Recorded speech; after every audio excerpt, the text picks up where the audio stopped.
Some people want to bring disunity between me and my boss, said by Datti Baba-Ahmed. So my people, since ever Datti Baba-Ahmed went to Abure's Labour Party faction, so there's a narrative out there. Some people believe that something is going on, like there is this misunderstanding between Peter Obi and Datti Baba-Ahmed, even though that Datti Baba-Ahmed has come out before to clear the air to tell us that Peter Obi was aware that he went to Abure, right? So in this video, he made a lot of comments concerning that, which he also cleared the air once again. And also he said a lot of things about what is going on in Labour Party as well as this opposition coalition, whether Peter Obi is still going on with this coalition or not. So I would love you guys to listen and hear everything that Baba-Ahmed said in this particular interview. Objective of what you've been up to, especially taking into consideration what you've been doing, what you've been saying over the last 24 to 48 hours? Well, can I say, your question allows me to arrogate some credit to myself. It's a bit angelic, because a good Samaritan, as they say, a good person, an angel will always want to promote peace. A devil, on the contrary, wants to bring in division, chaos, and it makes me think somewhere, somehow, there is one devil organization out there with lots of resources that wishes to make sure there is no peace in any political party. In the same way that for over 10 years now, they have supervised the insecurity and our dying economy. So it's noble to preach peace. Only the well-guided, only the God-fearing preach peace, bring people together and sort out differences. That's been my mission. But the media is doing its job pretty well, but in so doing, some of it is actually being blown up. The case is not as bad as people think. Which one? Because there are so many cases. No, the one that you started with. I have met with the Abure faction, and they are ready to sit with everybody. I calmed everybody down. The other team, the other side is actually saying what you're quoting, which they haven't told me, actually. Right, let's see what happens. This is only 48 hours now. And it has shaken everybody. Why are they so afraid?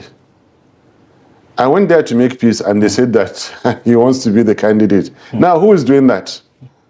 There's somebody out there who is afraid of it. There's somebody out there who wishes to cause disunity between my boss and me. But look, we're too honorable, we're too smart.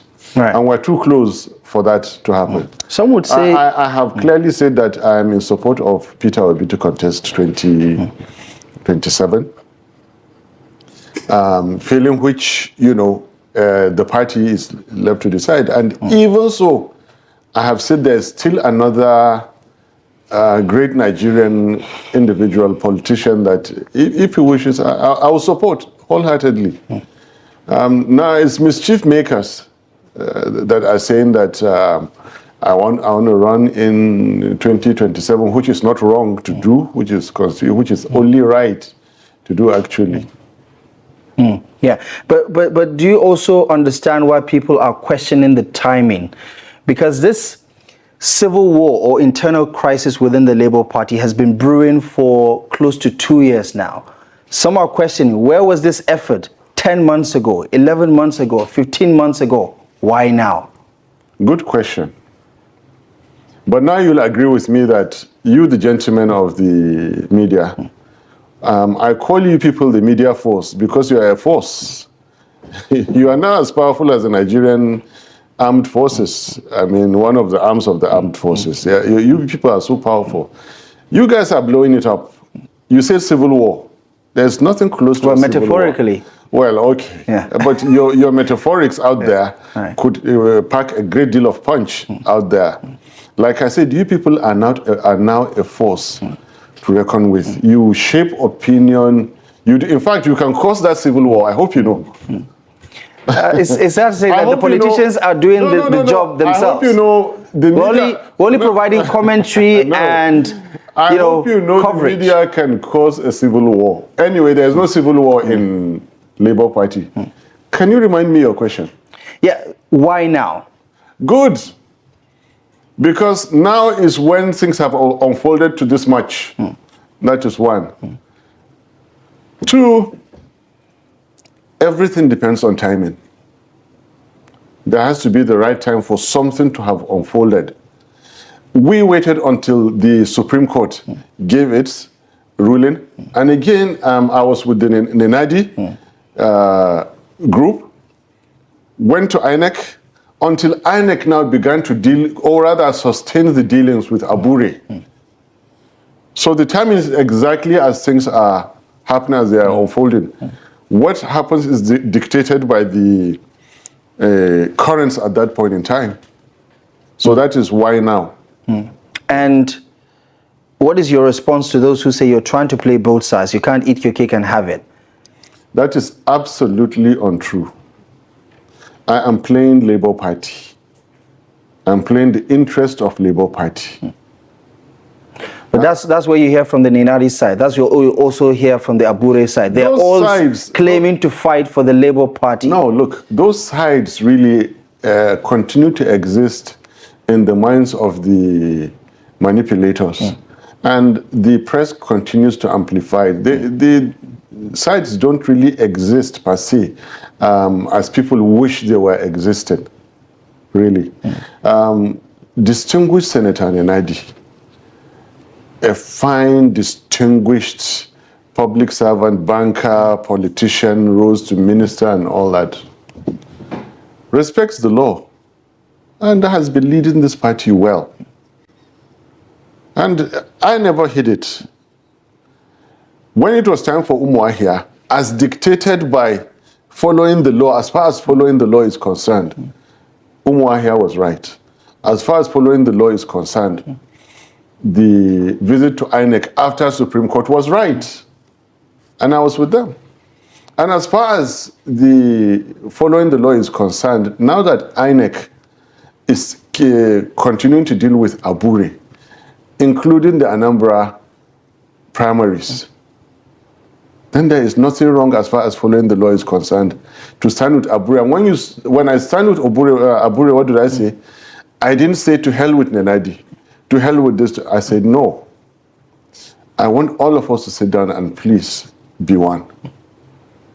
So I'm not playing any two games, I'm playing one game. And what is your understanding of this window of communication now? Because we've had the secretary from the Abure camp over and over on this platform, and he says, listen, it's radio silence. They're not trying to negotiate anything because as far as they are concerned, they're on the right side of the law. What is your reading of, their 2 cents about what you're trying to achieve? Because it appears that none of the sides is backing down about their control or leadership of the party. It is astonishing how this matter is actually being blown so high. Without deviating, I just wish you, the media force, can actually blow some other issues high. Nigeria will start getting better. What happened a few days ago in the Northeast, those attacks, blow them up. There are killings that happen daily in the Northwest. Sacking of villages that you people don't.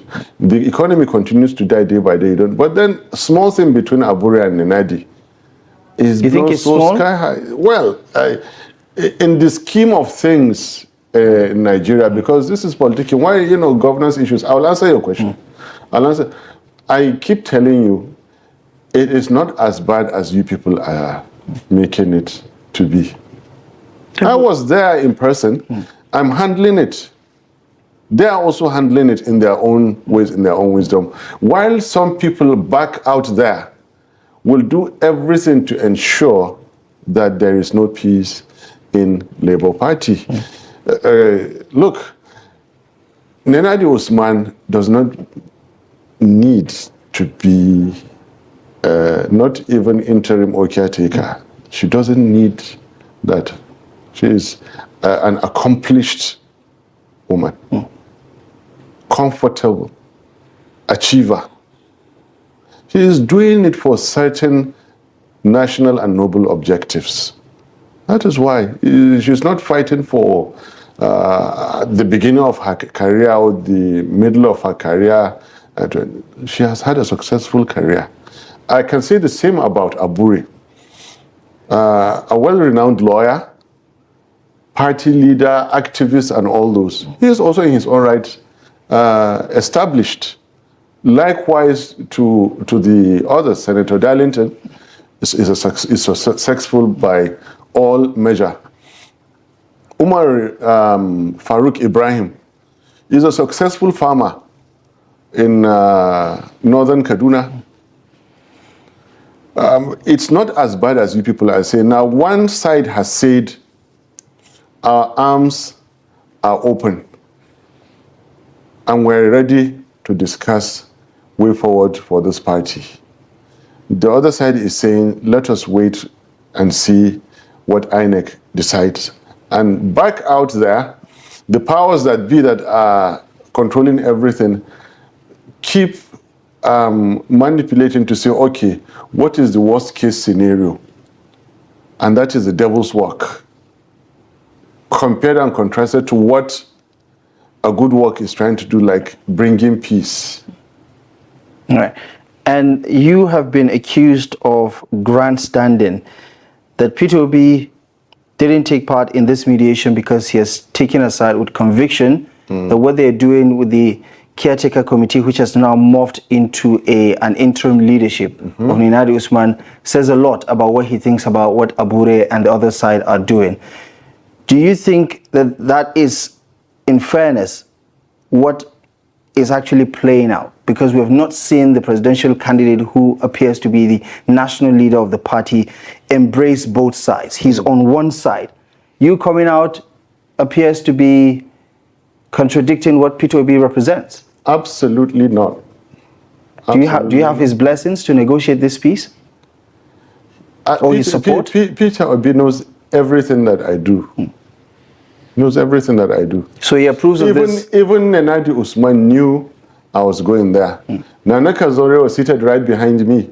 Right. And I made sure that she came with us for it. As an observer or as a participant? As a participant. Right. Kai, you guys are too much. You really, really want to say that there is this problem. But actually, like, you know, holding your feet to the fire and participant and all that. Look, left to me, politicking right now is not it. Governance is it. What's happening out there is it. And you will find me not so much of expertise in internal wranglings and this kind of he said, she said kind of politics within the party. That's the most difficult thing for me. Governance is my worry. So it's been a very difficult, like you said, 48 hours. I am doing a peace mission, reconciliation moves and all those. It's interesting, but it's difficult. Right. But what's even more difficult is managing the press. The first thing they said is to give out a wrong signal, which of course, the lie never gets anywhere. You're saying that the media is acting in bad faith? No, and you see that's the media. No, I'm asking. It's a question, Doctor. You don't put words in my mouth. No. That's my understanding. No. Look, I love the media. I love you guys. I've even promoted you. You are a force to reckon with in this country. You're so powerful. You can cause that civil war in a political party, not in the country anyway. Yeah, so I mean, I don't think that is our end game. But there's also a point to be made, Doctor, about this perceived vacuum of leadership and your efforts recently to mitigate whatever damage, whether there's crisis or however you want to describe it within the Labour Party, has been seen as a move to fill in that vacuum. What I said, and there was never such a word like vacuum, never. You guys are just too much. I can't believe it. I mean, Listen, you are the what I major said- political figure in Labour Party that is wrapping his hands around both sides. That's essentially the question. But there was no such thing as a vacuum. What I said is that, please look at our presidential candidate, my boss. His younger brother's property was demolished in Lagos. Had to make some visits around 4 or 5 different states in the north, and then suddenly Daura happened. He had to go for the condolences. He came back, and one governor has been restricting his fundamental human rights. His desk is full. Somebody needs to help. Somebody needs to help out, and that person happens to have some measure of initiative. And I'm not one to overlook my responsibilities. That for sure, you know. Right. I mean, some have said that, you know, this issue has been lingering for close to 2 years. I mean, he has had time to mend fences. I mean, his attempt, you know, has been to throw his support behind Nnamdi Usman. But let's move on to other particular issues. I mean, obviously, you understand that this is an issue that has generated a lot of national interest because the Labour Party is a key player. Thank you for that. Right. Yes, we are a key player. Right. Yes, we are the key player.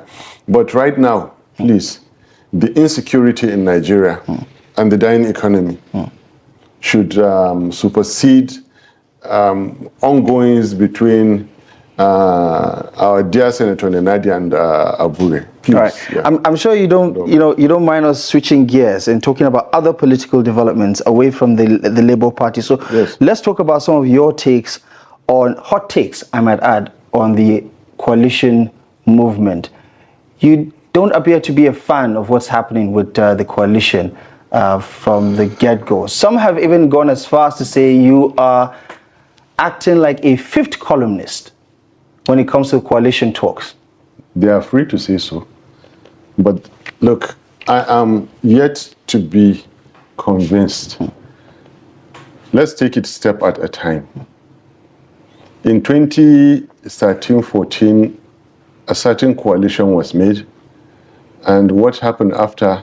Disaster and bad governance. We say in Hausa that the faithful are never struck twice in the same hole.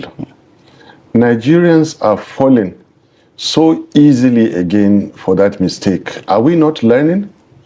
If APC is what coalition gave in the past, are we not thinking and we just want to fall straight into yet another coalition? All I'm saying is, please stay back, think very well. Don't let excitement wash you into it. I cannot sleepwalk into an uncomfortable political arrangement. Nobody can close my eyes and hoodwink me at this with what has happened, with what I've seen in this APC 10 years, to repeat that mistake. The stakes are too high. Nigeria is just too important for us to repeat the mistake of 2015. So I want you to read whatever it's saying about me in the context of holding us from repeating the same mistake. People are used to asking, what are you doing differently? What is going on differently now? I have told you categorically, I believe in coming together. There is nothing wrong with coalition. It is a welcome idea. When the coalition came, they said ADC. I didn't argue, but look, who is ADC? What is ADC? Where were they in 2023?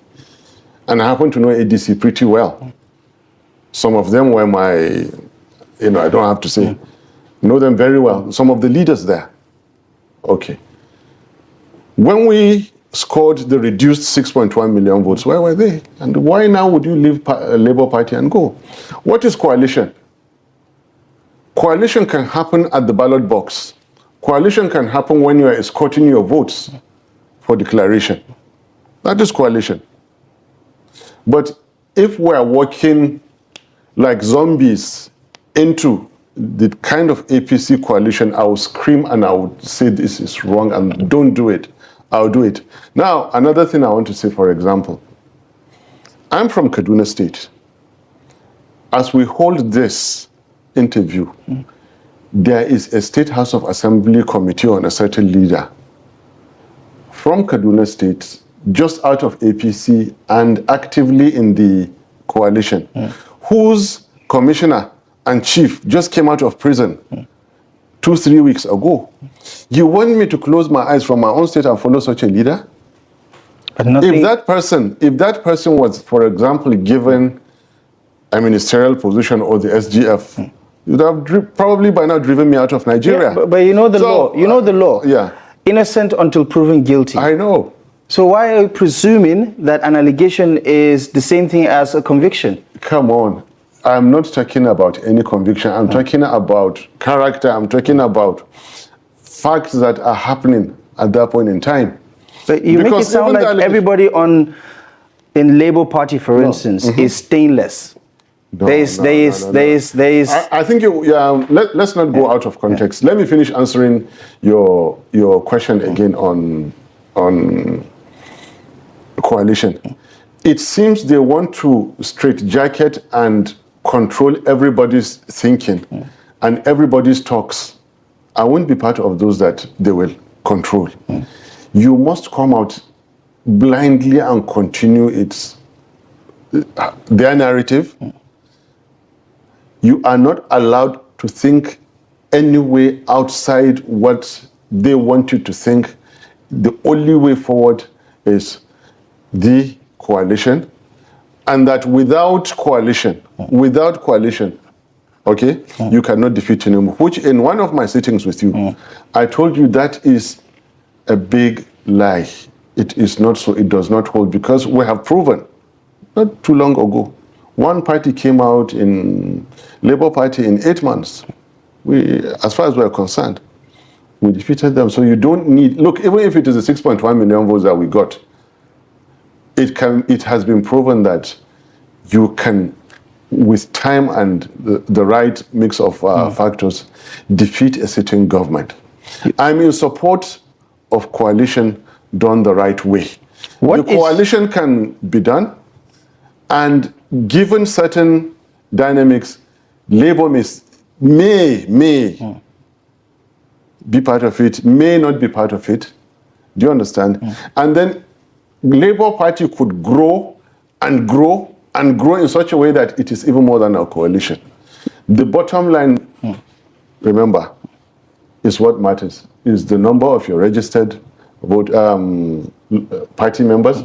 It is the number of votes that you get at the election. It is the declaration that is made if you are not rigged out. Right. So make no mistake about it. I am not one of those to be hoodwinked into cheap politics, easy politics, that I will stand back and ask the right questions. Right. Why do you appear to have a cynical viewpoint about what the coalition is up to? Have they given you any reason to believe that they're trying to hoodwink Nigerians like you into joining forces with them?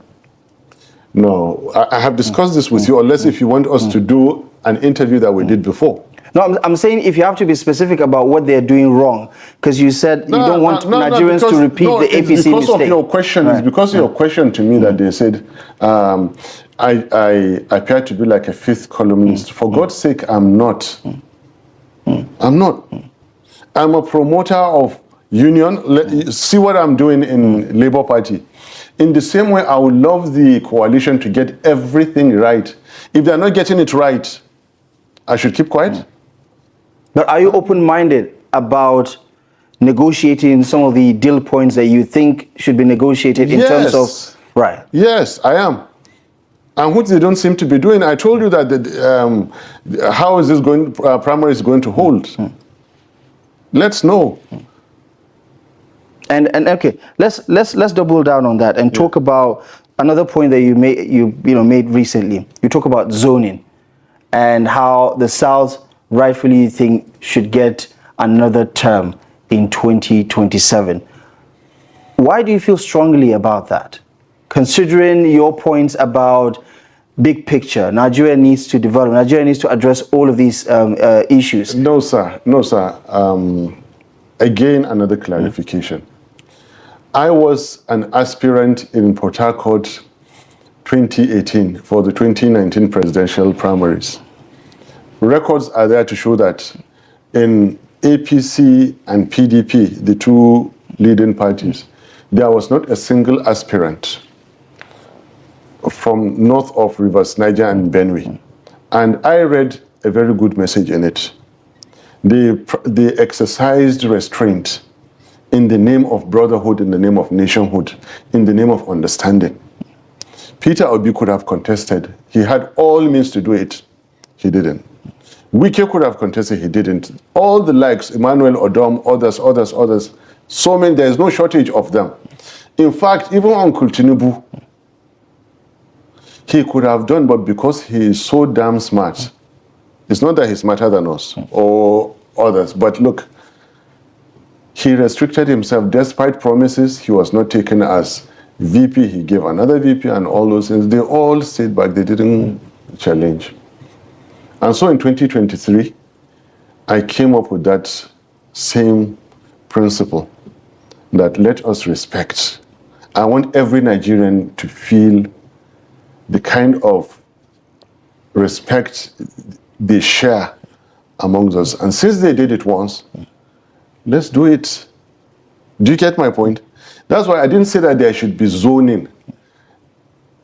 Idealistically, I would prefer we create new tribes, we create new geopolitical zones. For example, the tribe of farmers, the geopolitical zone of traders, the tribe of exporters, the geopolitical zone of industrialists, and then social strata, the youth, women, those kind of things. We're getting far into the 21st century, and we're still talking about geopolitical zones.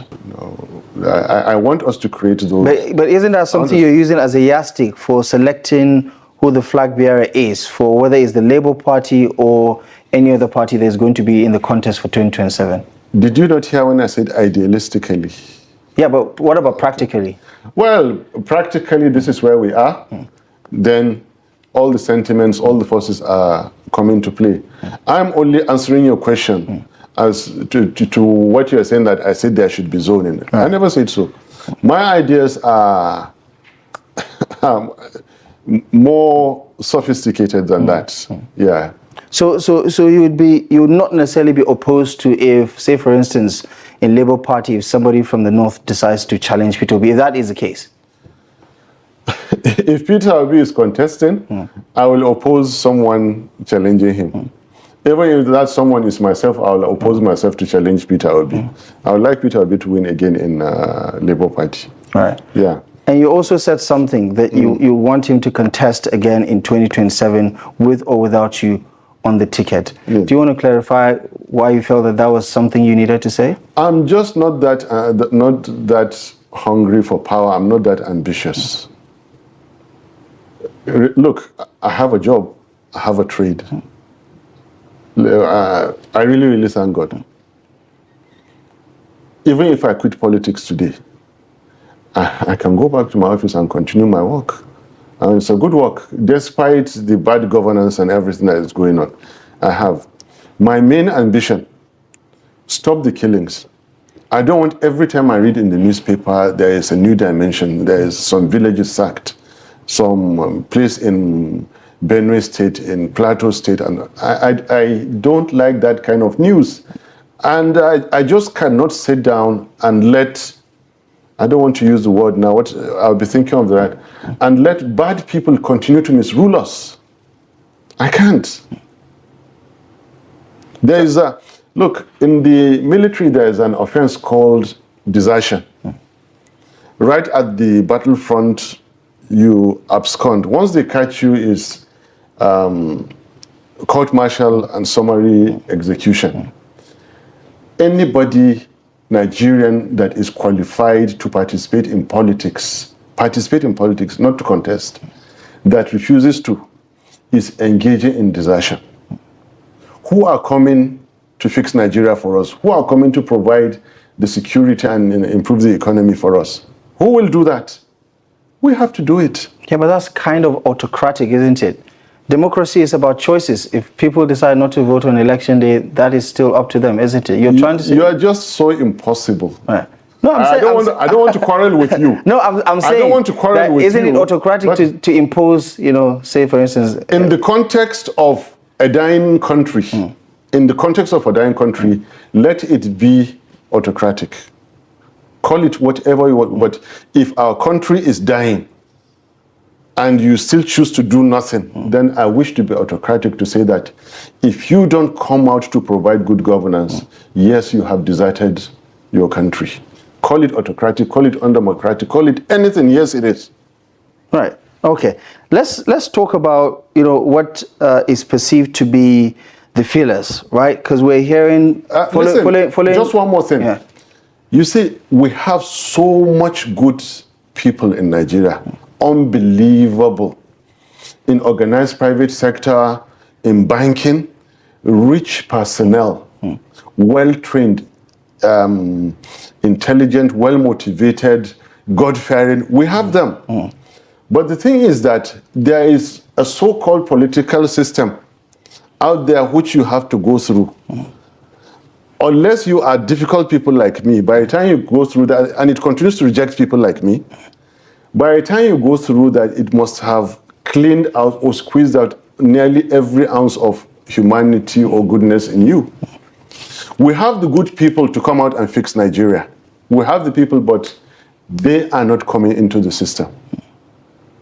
We are not liking the good people to make Nigeria as great as it can be. They are just not coming in, and the system keeps rejecting them. Right. Yeah. I guess that speaks to some of the systemic challenges that Yes. you have been alluding to earlier. Yes. Well, if you zoom out a little bit and you consider what is at stake and who is going to get a significant share of the pie on election day, there are 4 horses in this particular race that a lot of people would consider the major horses. You have APC, you have PDP, you have Labour Party, and you have the ADC. Depending on what happens with the coalition, whether these 2 other parties, ADC and Labour Party, decide to work together, it remains to be seen. But it's clear that APC and PDP are on their own in the race. The APC is the defending champion. Sorry, and I lost you there. yeah, I'm getting to the question. If in terms of market share, in terms of who gets the biggest slice of the pie in 2027, if we have to go by, you know, what happened in 2023, and you now add another dominant player like the ADC in the election, how do you see a pathway towards success for the Labour Party if you have to compete with 3 superpower, you know, legacy parties? Which is the other superpower? APC, PDP. PDP lost a 2-term Senate president. PDP lost a 2-term vice president that they gave presidential ticket. PDP still houses a giant elephant in its Chinaware store. Stop counting PDP. So they're not. They're not in the race. PDP is hardly in the scheme of things, which tells me that you need to update yourself. No, with okay. what is going on. I'm answering your question. Yeah. I'm answering your question.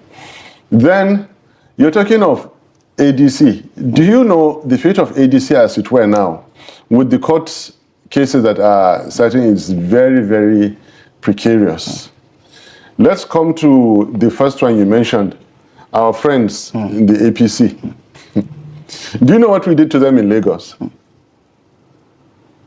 After 24 years rule in their hand, we nearly doubled we beat them seriously in Lagos. They were sore. They were bitter. Even so, they denied polling materials in our strongholds. Remember when that young man, the architects, Badebo, remember what they did, what they did to rig him out. And add 4 years of drastic misrule after that. And you tell me that APC is still strong? APC is dying. in the same way that they are causing Nigeria to die. That is why they don't want a party like Labour to continue to be strong. And that's why they will continue the disaffection between Abure and Nenadi. I say one thing, they go out and change it in such a way that they will cause disunity between me and my boss, which they can't. So who is left standing? Labour. So, you don't have faith that the ADC will see the light of day. You don't think the PDP is as strong as it used to be, even though we are hearing from the grapevine that a former president is likely going to be back in the mix. At least that's what the speculation suggests. Do you remember, I told you there is a certain individual whose name I will not call. And do you remember I kept saying this is an unfolding situation. As professional journalists, there are times you are reporting from a scene and you say unfolding situation. What do you call it? It's breaking news usually. Breaking news, but it's unfolding situation. Right. So it is a scene, it's a political scene, not a crime scene. From now to that declaration of the next president, which we hope is not going to be at 4 a.m. It shouldn't be at 4 a.m. Nobody should sneak. Do you know this great country called Nigeria, the president we have now, they sneaked at unofficial hours to go and announce, it's all okay by us. Nobody is crying. 4 a.m. you go and announce a president. How do you think that his government will be? And that same president wants to come and win again. They are not going to, or are they going to declare him 3:30 a.m. or what hour of the day? What kind of people are these? Right, okay. It's safe to say that opinions remain divided about the chances of all the key political parties. I mentioned that other candidate to you. And if that candidate comes out, again, he is going to change the dynamics of everything. Everything he will change it. Does your calculation, now change? Does your equation change if he is in the mix? When it happens, I just told you, if and when it happens, it will change the whole game.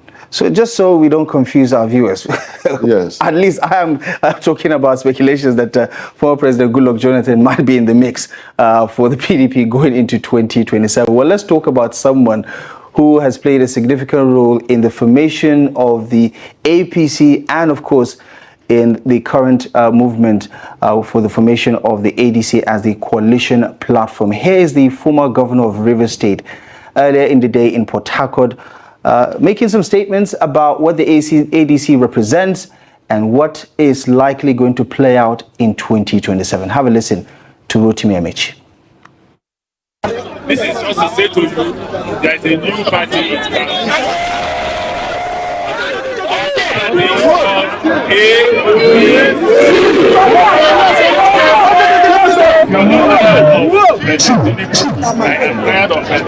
Hello. If you're not tired of President Tinubu, I am tired of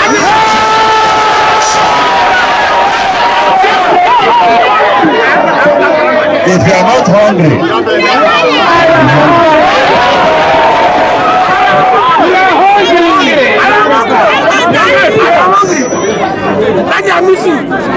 no man.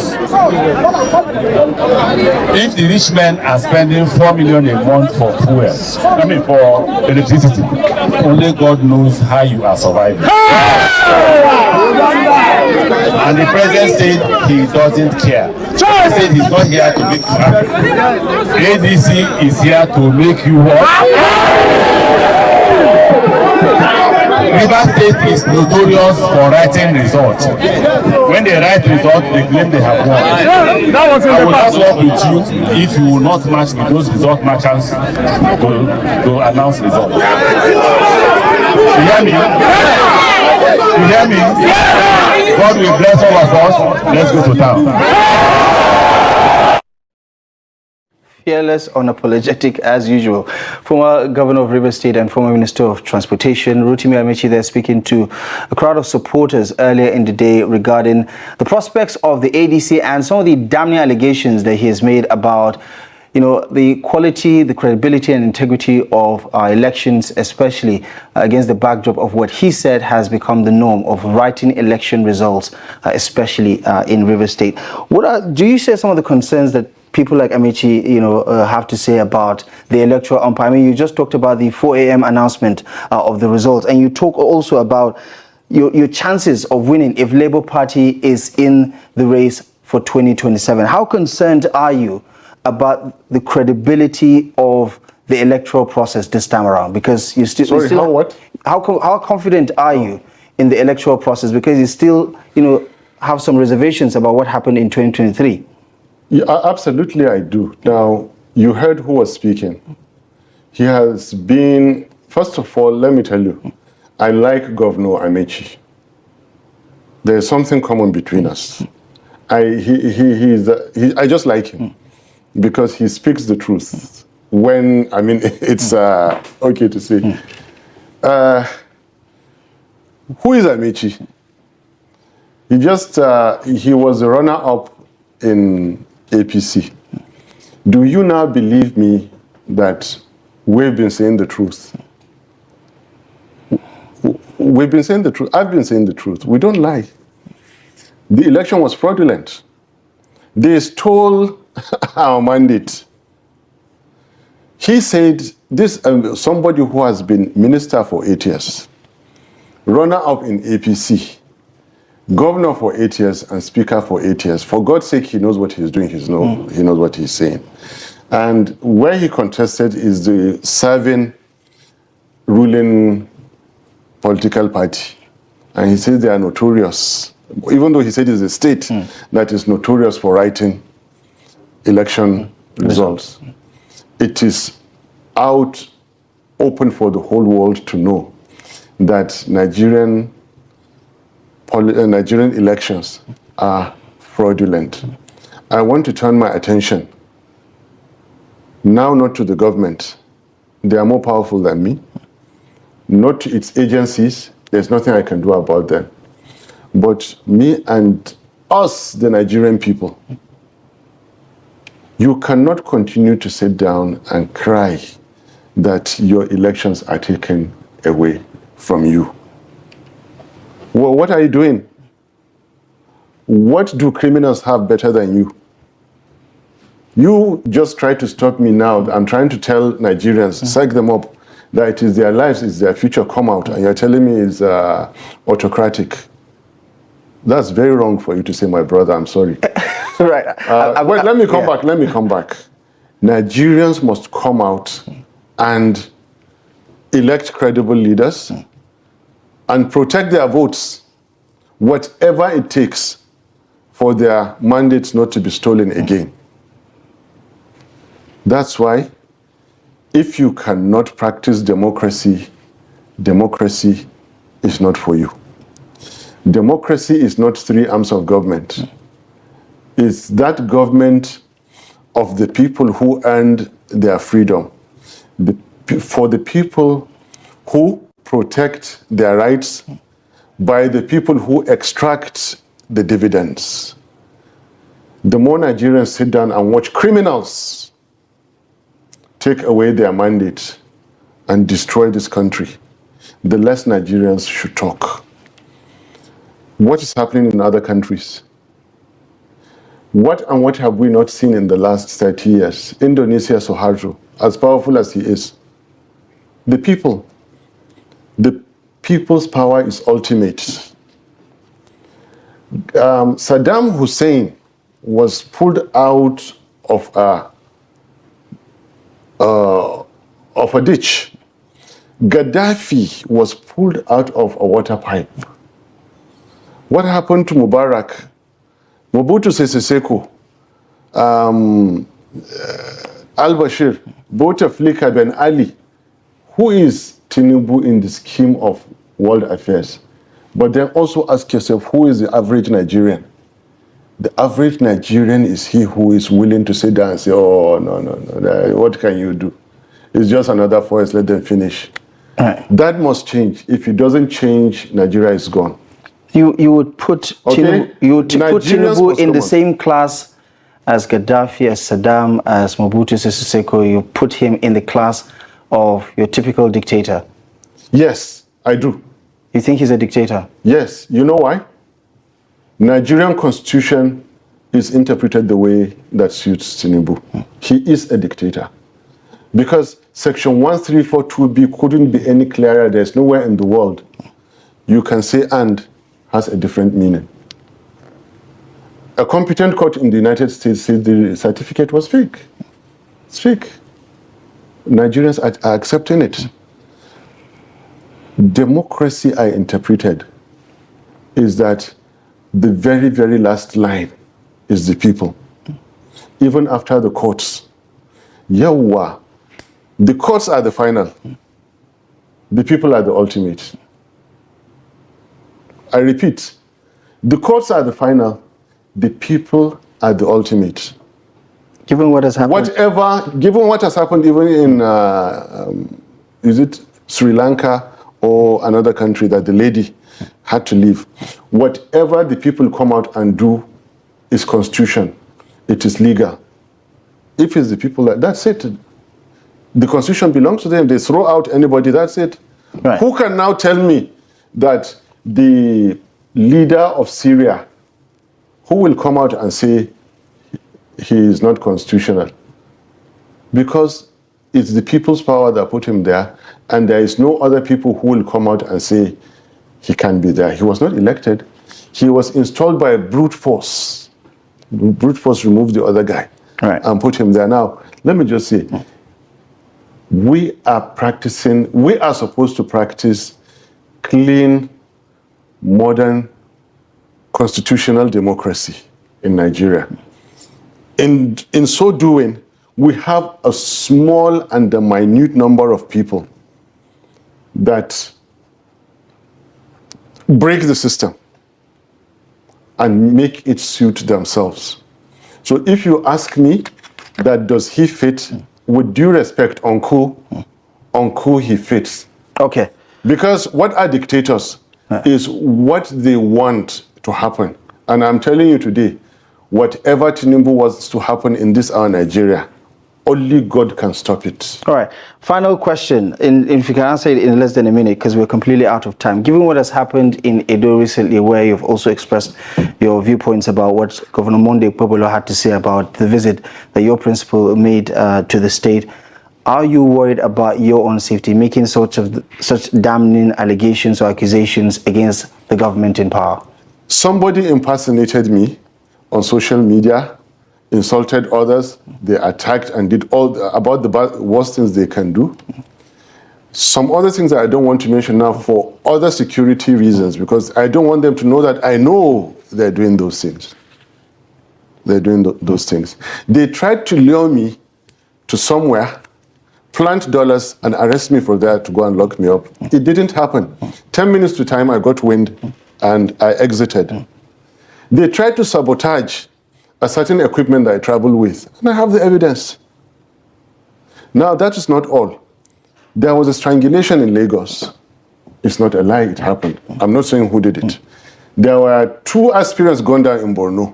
It's not a lie, you have the evidence. I'm not saying who did it. But are they going to continue in this trajectory? Are they going to continue? Didn't we see the end of Saddam Hussein? Gaddafi, before he died, he killed thousands, tens of thousands of people before Gaddafi was pulled out and killed. Now, I'm human. I have a certain number of days to live, and God knows when and how. But what I also know is that this is my country. And bad people are spoiling my country and the future of my children and their children. Right. Is as good as the threat now to Nigeria is as good as any threat to me. Other Nigerians should stop being afraid. What can they do to you that they haven't done already? All right. On that very spirited note, I'm afraid, Datti Baba-Ahmed, we're going to have to end the conversation here. As always, fun talking to you about some of these issues. Thank you so much for stopping by tonight. Welcome to Shamras in News TV.